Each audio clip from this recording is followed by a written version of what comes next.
প্রতিদিনের চিন্তা ও প্রার্থনা। 12 জুন, দিনের প্রধান চিন্তা। ভগবান যে কি বিরাট, এই জ্ঞান আমাদের জীবনে অভ্যাস করিতে হইবে।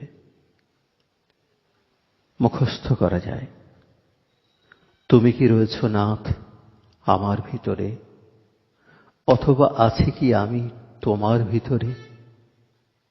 কহু মনে হয় যেন রয়েছ গো তুমি ফুলের সৌরভের মতো আমার মাঝারে। কহু ভাবি আমি আছো তুমি অতি সূক্ষ্ম অতি সত্য হয়ে ইন্দ্রিয়ের অগোচরে।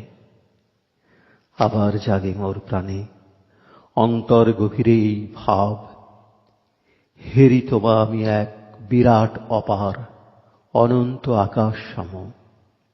তখন বুঝি যে আমি ক্ষুদ্র, রাখিয়াছ তুমি জীবন আমার বারি বিন্দু সম তোমারই অসীম সাগরের মাঝে।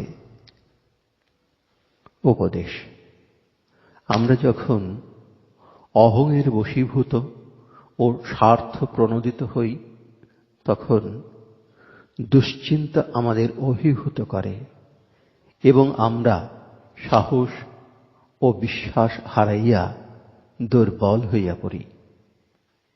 আবার যখন আমরা বুঝিতে পারি যে আমাদের নিজেদের শক্তি কত ক্ষুদ্র ও তুচ্ছ, আমাদের বুদ্ধি নির্ভরযোগ্য নয় এবং বাহিরের অবস্থা সতত পরিবর্তনশীল, তখন আমরা যিনি নিত্য তাঁহার দিকে মন দেই।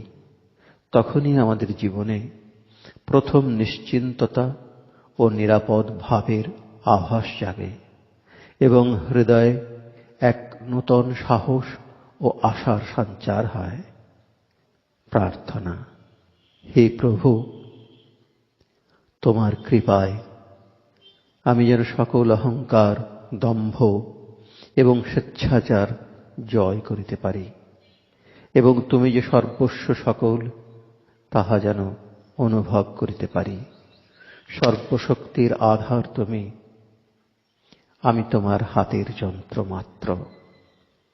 আমার হস্তপদ, হৃদয়, মন সকলই তুমি তোমার কাজে নিয়োজিত করো প্রভু। তুমি কি বিরাট, তোমার কি মহিমা, তাহা যেন আমি কখনো না ভুলি।